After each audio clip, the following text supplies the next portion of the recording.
Carta aos Hebreus, capítulo 11, o verso de número 39 a 10. Carta aos Hebreus, lá no Novo Testamento, pode abrir com calma.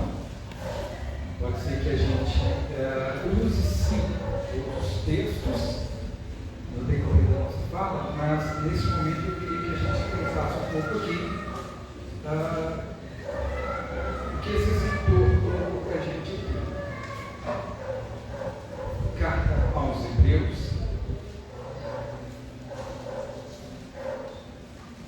versículo 31.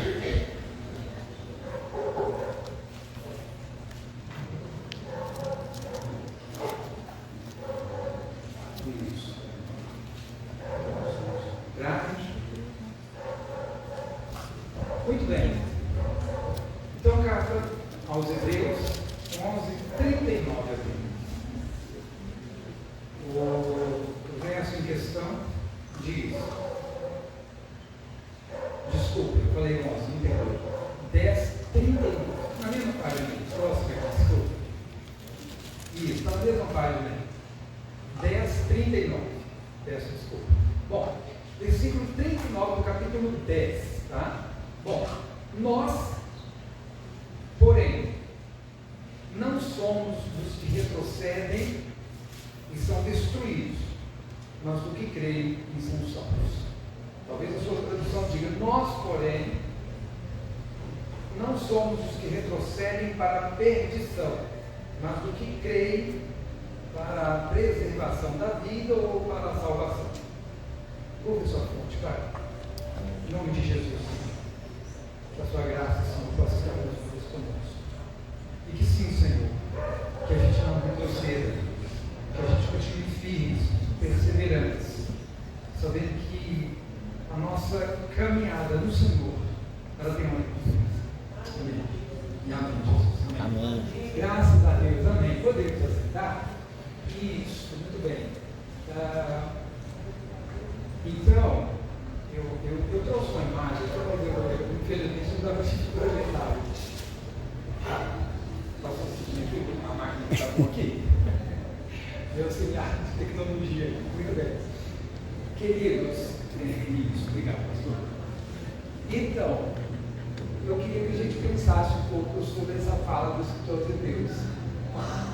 Evidentemente que o capítulo é extenso, aqui logo após o capítulo 11, eu não quero me deter no porquê da carta aos Hebreus. Eu não quero me deter nisso hoje.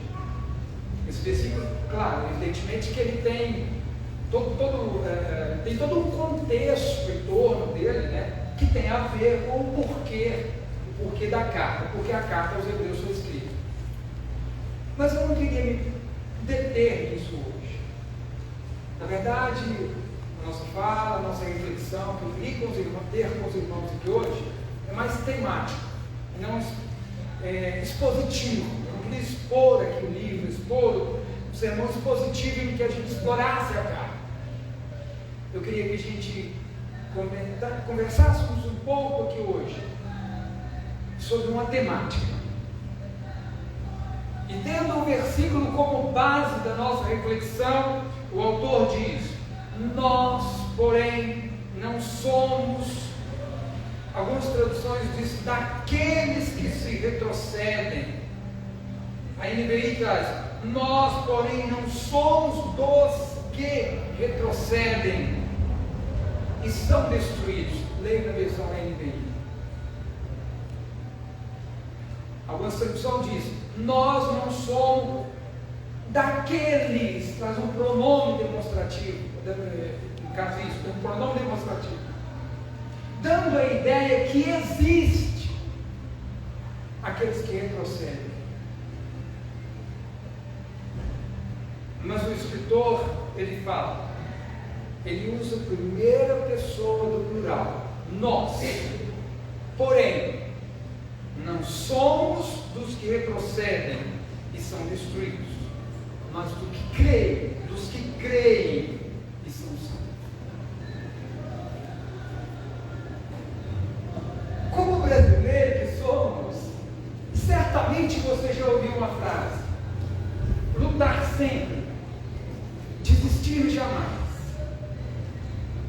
Será? Será que desistir jamais? Será? Será que vale a pena investir? Será que vale a pena continuar lutando num relacionamento tóxico? Será que vale a pena persistir, insistir em um projeto que você sabe que não vai te levar a nada?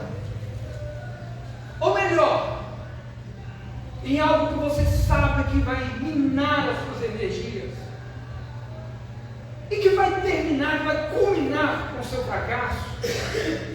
Será que lutar sempre, desistir jamais? Será? Mas não é sobre isso que eu quero falar. A gente deixa isso para a psicanálise. A psicanálise que vai trabalhar com isso. Sim, há momentos que é necessário sim desistir. Se é um relacionamento que te atrapalha, se é um relacionamento que te consome, se é uma sociedade que mina os seus recursos, não vale a pena. Não vale a pena continuar. E a psicanálise vai trabalhar nisso. Nós não vamos mexer com psicanálise aqui hoje. Portanto, eu queria sim trabalhar o que o texto diz. Nós não somos os que retrocedem. Nós não somos daqueles que desistem. Sim, é sobre isso que eu quero falar hoje. Eu tinha cerca de 18 anos. Era 1992. Eu tinha cerca de isso, eu tinha 18 anos. 1992. Vi alguns sorrisos aí atrás, pessoas que morram, não eram nem nascidas. Pois é. Era o ano de 1992, eu ri não, Oscar. Tá? Brincadeira. Mas no ano de 1992 aconteceu uma Olimpíada. E eu tinha um corredor. Ele era britânico. O nome dele era Derek Redmond. Derek. Ele havia passado por 5 cirurgias nos tendões, na perna. 5 cirurgias. Daí 5 meses iria acontecer as Olimpíadas. 4 meses, perdão. Das cirurgias pelas quais ele passou. Ele tinha 4 meses para se preparar, treinar, se esmurrar, treinar. Passaram-se 4 meses de intenso treinamento. Lá estava Derek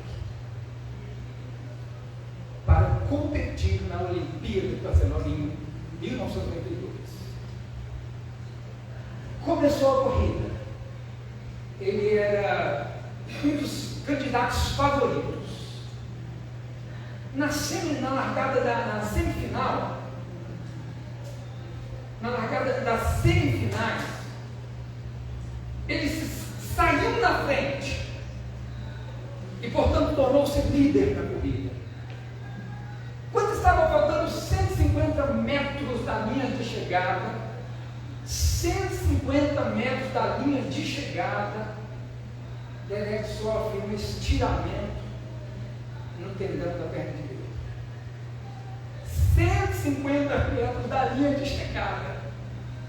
Ele quase que ajoelhado, com intensa dor na perna. O mundo passou na cabeça de Derek. Quanto treinamento, quanto esforço, e o meu sonho todo agora vai por água abaixo. Que valeu abrir mão de tantas coisas.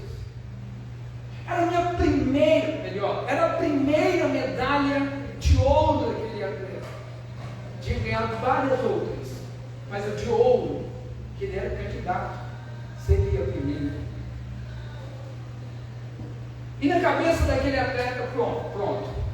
Agora sem pódio, sem a medalha de ouro, sem perspectiva nenhuma de ganhar, vendo os outros passando à sua frente, quase que ajoelhado com intensa dor. 2 assistentes vieram para amparar Derek. tiraram ele da pista e ele, com muita dor, o repórter perguntou: e aí, Derek? Ele falou: eu não vou parar, eu vou continuar. E ele resolveu, mancando, ele continuou correndo, ou melhor, mancando, ele continuou a prova. Ele disse: eu não vou parar. Rapidamente sai uma pessoa da plateia, da arquibancada. Uma pessoa sai, fura o cordão de segurança, ali, o cordão de segurança, ele fura todo aquele aparato de segurança, ele fura tudo aquilo, as pessoas querem impedi-lo, mas aquele homem, ele não se incomoda, ele não se dá por vencido, ele vence os seguranças e ele chega até a pista. Era Jim Redmond, pai de Derek. Triste, chateado com a situação pela qual o filho passava. O filho chegou perto de Derek e disse: filho, vamos juntos, eu vou com você. Ele deu os ombros, eu estou com a imagem, ele deu os ombros, foi o suporte de Derek. E os dois foram até a linha da chegada. Aquela imagem, na época, dentro das coisas, mas ganhou os jornais do mundo. Se fosse hoje iria viralizar. E aquela cena foi tão impactante que vários jornais falaram sobre esse episódio que aconteceu com Derek. Essa insistência, essa persistência de Derek custou-lhe muito caro, tirou-lhe das maratonas. Ele transformou-se foi jogar tênis, foi jogar outras coisas, fazer outro esporte, melhor dizendo, transformou-se em outra pessoa, mas ele saiu das maratonas por causa daquele esforço. O que a gente aprende com isso? O que a gente aprende com essa lição de Derek? O que isso nos ensina? Que a atitude desse rapaz, a atitude desse pai nos ensina? O que nós podemos aprender? Qual a lição que a gente tira de tudo isso? Irmãos, ele estava em uma Olimpíada. Ele não estava numa caminhada da fé. Não é uma caminhada com Deus, ele estava numa Olimpíada. Sabe o que eu aprendo aqui, queridos? Irmãos, as adversidades, as lutas não devem ser motivos para nos paralisar na nossa caminhada. Não pode. As dificuldades, os problemas, as vicissitudes da vida não podem nos parar em nossa caminhada. Talvez por causa dos desafios, talvez por causa das dificuldades, talvez por causa dos problemas, você parou. Você desistiu. O que me chama a atenção nessa cena de Derek, nessa atitude de Derek, o que me chama a atenção naquele corredor, é mesmo sabendo que não mais chegaria em primeiro lugar, não mais tinha o pódio, não tinha mais a esperança da medalha de ouro, nada disso. Não, jamais iria chegar no primeiro lugar devido como não chegou por causa da sua lesão. A tão sonhada medalha de ouro não viria, mas ele não desistiu. E essa determinação, essa atitude, essa determinação de Derek fez com que outras pessoas, inclusive o seu pai, se sensibilizassem e o ajudava naquela maratona. Esse comportamento de Derek fez com que outras pessoas se sensibilizassem, e o seu pai o ajudou naquela maratona. Primeira lição que eu aprendo aqui com esse episódio de Derek: no reino de Deus nós não somos competidores. No reino de Deus nós não somos adversários. Nós não somos pessoas disputando o primeiro lugar. No reino de Deus, na verdade, não existe o primeiro lugar.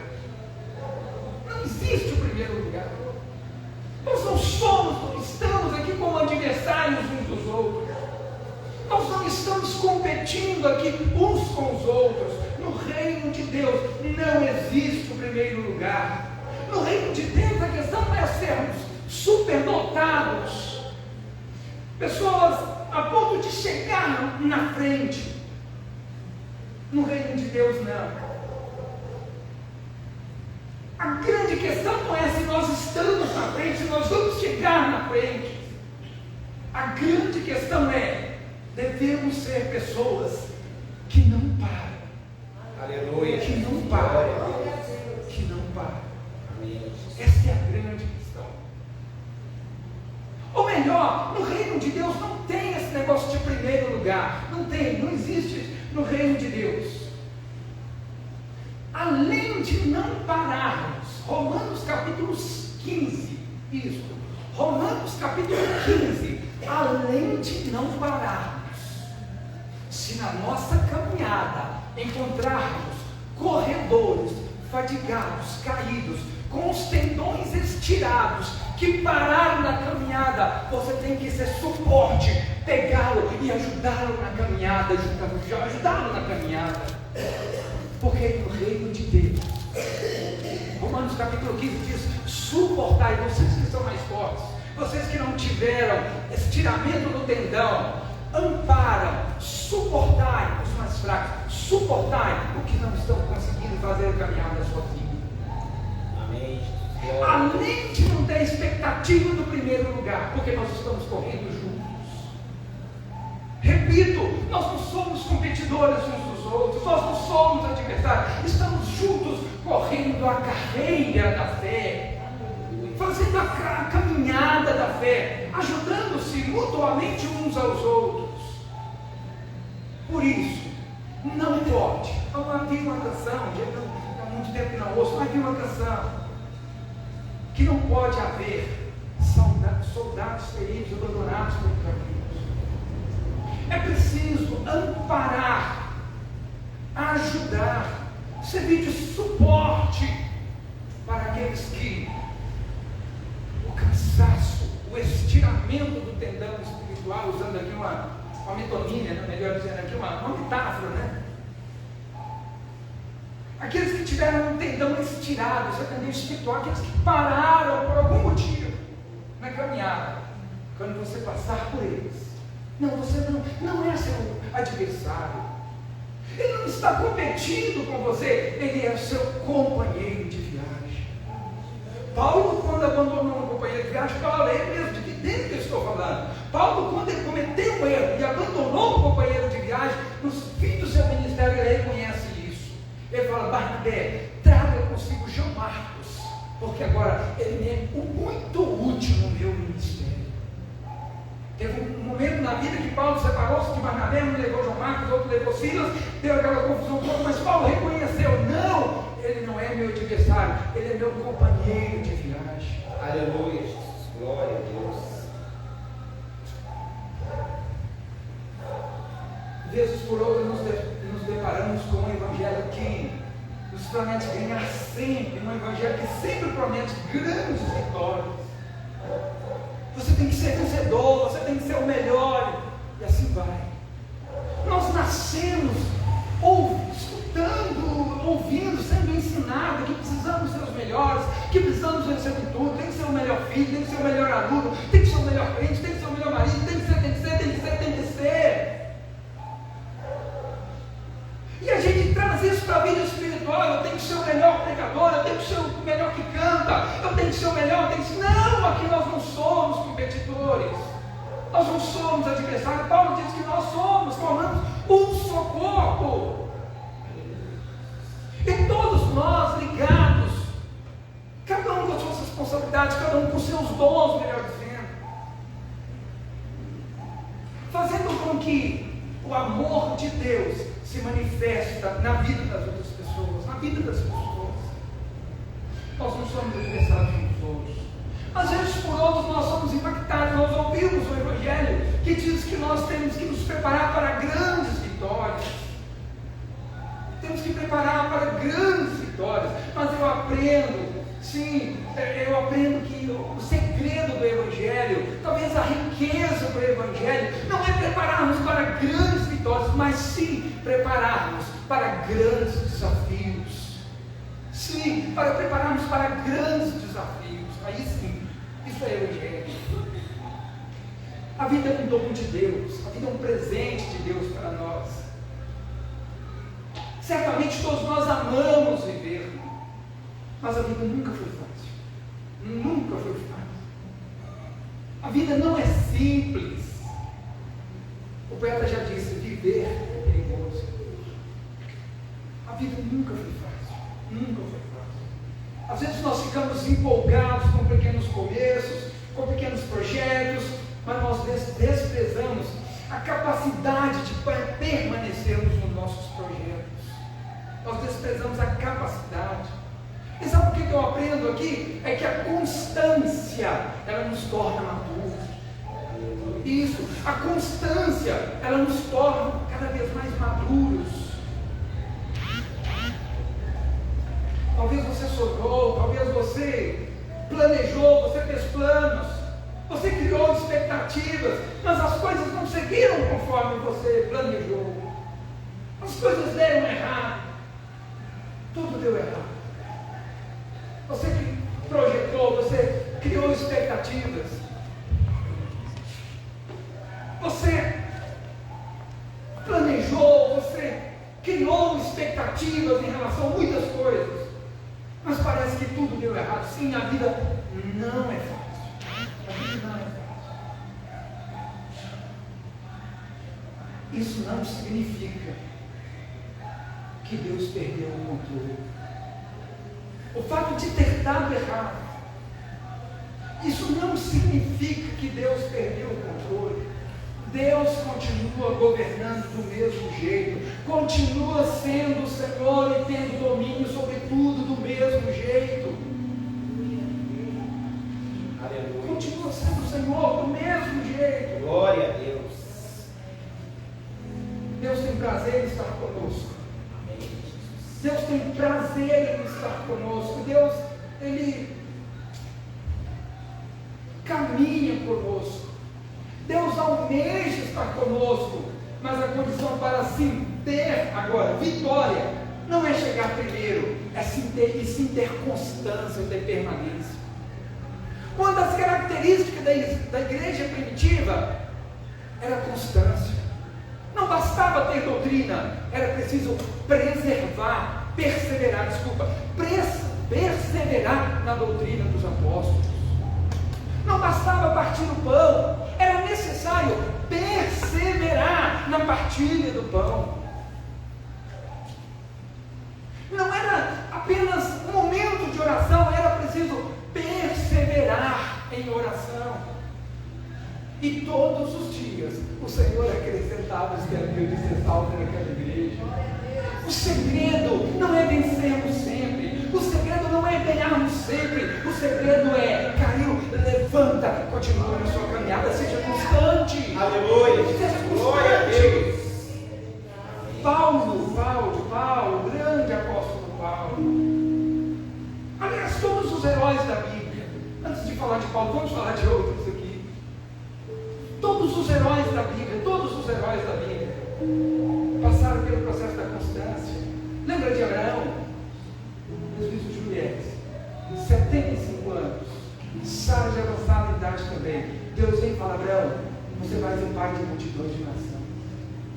Como? Quase 100 anos de idade. Sara também de avançada idade. Expectativa de ter filho. Passaram-se mais de 20 anos da promessa de Deus a Abraão. Mais de 20 anos até ele nascesse Isaac. Você sabe, você consegue imaginar isso? 20 anos Deus falou: presbítero Oscar, eu vou te abençoar. 1 ano, 2 anos, 10 anos. Mas que cansaço, vai. Será que Deus ainda vai fazer? O que está acontecendo? Por que não aconteceu? Mais de 20 anos. Davi foi ungido a rei. Derramaram óleo sobre a cabeça dele. E a gente tem a falsa ideia de que assim, olha, jogaram azeite na cabeça de Davi, logo depois ele estava sentado no trono. Não, mais de 20 anos. Cerca de 22 anos depois. Olha que loucura. Olha que coisa. Olha que coisa. Depois já era ungido. Mas o trono demorou vir. Ei, o segredo não é se você já está sentado no trono. A questão é que você tem a promessa de Deus. Aleluia! Glória a Deus! A questão não é se você já está coroado. A questão é que a promessa de Deus foi feita sobre a sua vida. E Paulo disse, esquecendo-me das coisas que para trás fica, prossigo para o alvo, para a soberana vocação que o Senhor me chamou. Aleluia! Glória! Não importa as circunstâncias.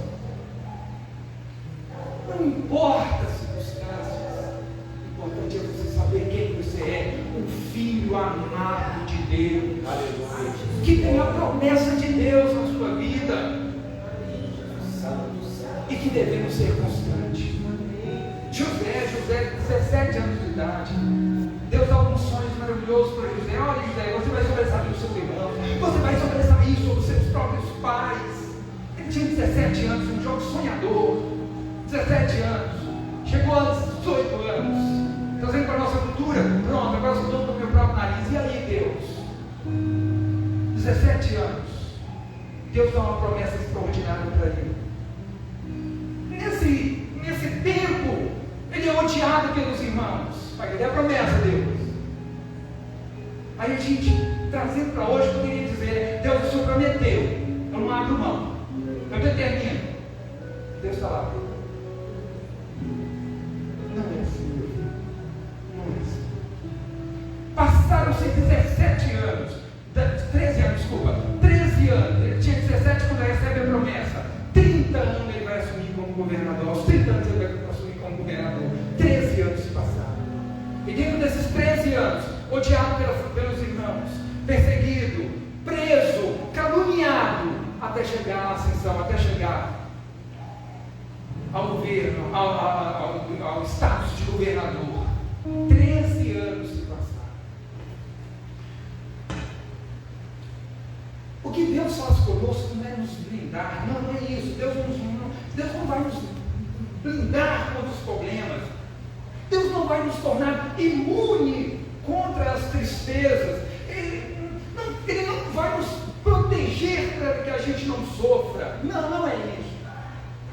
Mas sim, Ele vai dar-nos capacidade para suportarmos. Ele nos dará capacidade para superarmos.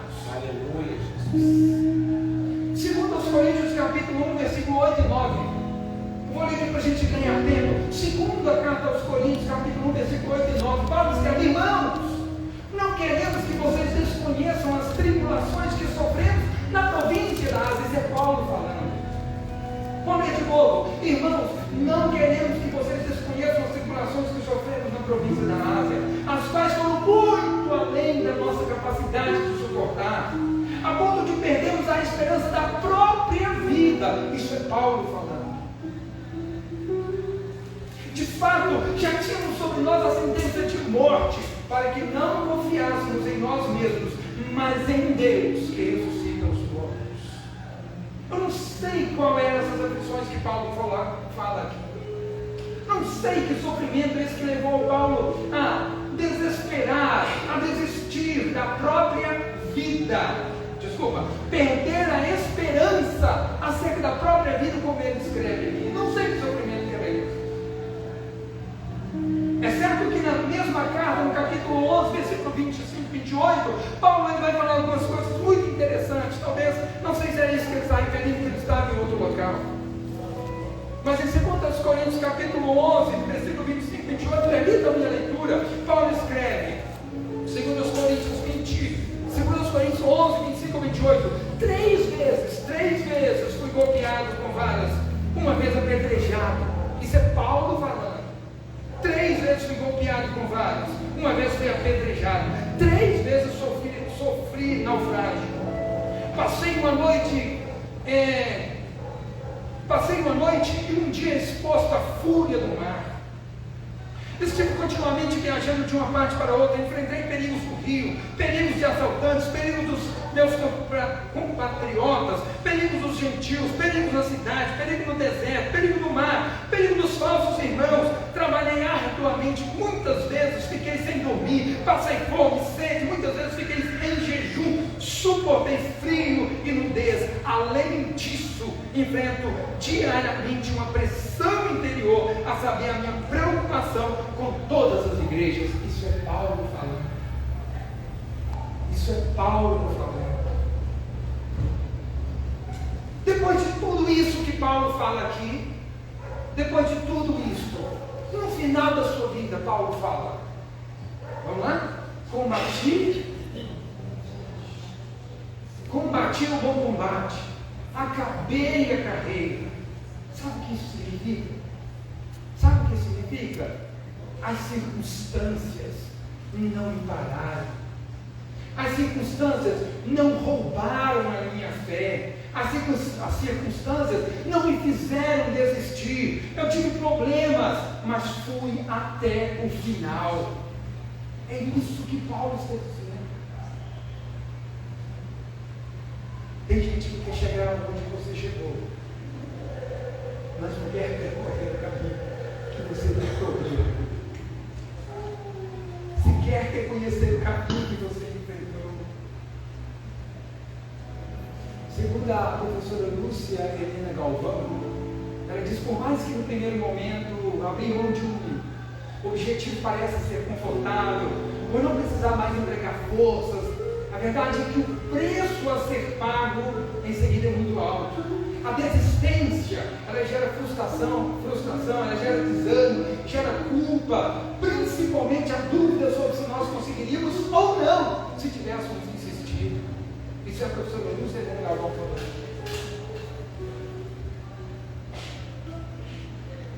Se tem convicções, corre atrás dos seus sonhos. Lute, se dedique, ergue, conserte, aprende, fale. Além de estar caminhando junto ao seu objetivo, você também estará se desenvolvendo, se aperfeiçoando as suas habilidades, se transformando na sua melhor versão. Existem dores, irmãos, que são insuportáveis. Sim, existem dores que são insuportáveis. Paulo falou que perdeu até as esperanças da vida. Só que ele fala uma frase no final muito interessante. Eu desesperei, perdi a esperança da vida. E, portanto, depositei a minha esperança no Deus que ressuscita mortos. Aleluia. Sabe o que é isso? Sabe o que é isso? É diferente do desistir de Hebreus 11:39. É quando você fala assim: Deus, não aguento mais. Deus, eu fiz o que pude. E agora eu entrego ao Senhor. Me ajude, me socorre. É isso que Paulo faz. Quando ele fala até o final, ele está dizendo: onde exigia a minha força, onde exigia a minha capacidade, eu fui. Agora, esgotado, eu só consigo me render a esse Deus que ressuscita os mortos, que é suficiente para me amparar. É isso que Paulo está dizendo. Queridos, existem dores que são tão intensas, são insuportáveis. Existem dores que nos marcam tanto que a gente aprende a conviver com elas. E são nesses momentos, são exatamente nesses momentos, é que a gente descobre que a soberba é inútil. São nesses momentos intensos que a gente descobre, de dores intensas, que a gente vai descobrir que a soberba é inútil. Aprendemos que a prepotência é vã. É exatamente nesse momento que nós entendemos passamos a perceber, passemos a ter consciência de que precisamos do outro. É nesse momento de intensa dor que a gente descobre, olha para o lado, rapidinho, olha para o seu lado, olha para o lado. Isso, olha para o lado. São nesses momentos de intensa dor que você descobre que você precisa dessas pessoas que está do seu lado. Aleluia. Entendeu? Glória a Deus. São nesses momentos que a gente vai descobrir o quão é importante os nossos relacionamentos. O quanto você dedicou a sua vida a este homem ou a esta mulher que você tanto ama. O quanto você depositou, investiu nesse filho. Porque agora você vai colher resultados dessa dedicação, dessa vida intensa. São nesses momentos que nós vamos descobrir de fato e de verdade o quão é importante termos amizades. Porque são nesses momentos que a gente descobre a nossa fragilidade. A gente descobre, Presbítero Oscar, que eu sou tão fraco, tão frágil quanto você. E portanto, eu preciso demais da sua ajuda na caminhada. Queridos, Deus é um Deus extraordinário. Deus, Ele tem, como eu posso tentar achar uma palavra que Ele escreveu. Deus é um Deus tão extraordinário, que Ele resolveu depositar o seu poder. A única coisa que Deus não divide com a gente, a única coisa que Deus não divide com o ser humano, Ele divide conosco o seu amor. Ele divide conosco o seu amor paternal. Ele dividiu o seu filho. A única coisa que Deus não divide conosco é a glória dele. É a única coisa. O resto, ou o restante, ou as outras coisas. O próprio Espírito Santo de Deus, Ele está em nós. Aleluia. Ele habita em nós. Glória a Deus. O próprio Deus disse que viria e faria morada em nós. Deus é tão extraordinário que Ele aceita, Ele gosta de depositar o seu poder em vasos frágeis. Quando eu olho para um ser humano, quando eu olho para você, eu encontro alguém semelhante a mim. Com falhas, alguém frágil, alguém imperfeito. Quando eu olho para Cristo, eu vejo a justiça de Deus que foi imputada a nós. Mas quando eu olho para o meu próximo, eu encontro alguém semelhante a mim mesmo. Aleluia. Sabe o que isso significa, queridos? Não deve haver lugar para prepotência, não deve haver lugar para competição. Somos eu, você, nós, fazendo a caminhada da fé. E quando sentirmos fracos, a exemplo do pai de Derek, Deus vem. Quando nós nos ficarmos tão fracos, desanimados, a ponto de desistir, perdendo a esperança da vida, como diz Paulo, a exemplo do pai de Derek, ele vem e nos ampara e diz: meu filho, eu estarei contigo até o fim. Aleluia. Ele é o Emmanuel, é o Deus conosco. Glória a Deus. A gente, para nós terminarmos, como que Deus faz isso? Como que Deus faz isso? Como que Deus veio nos amparar? Como que Deus veio nos serve de suporte? Como que é isso?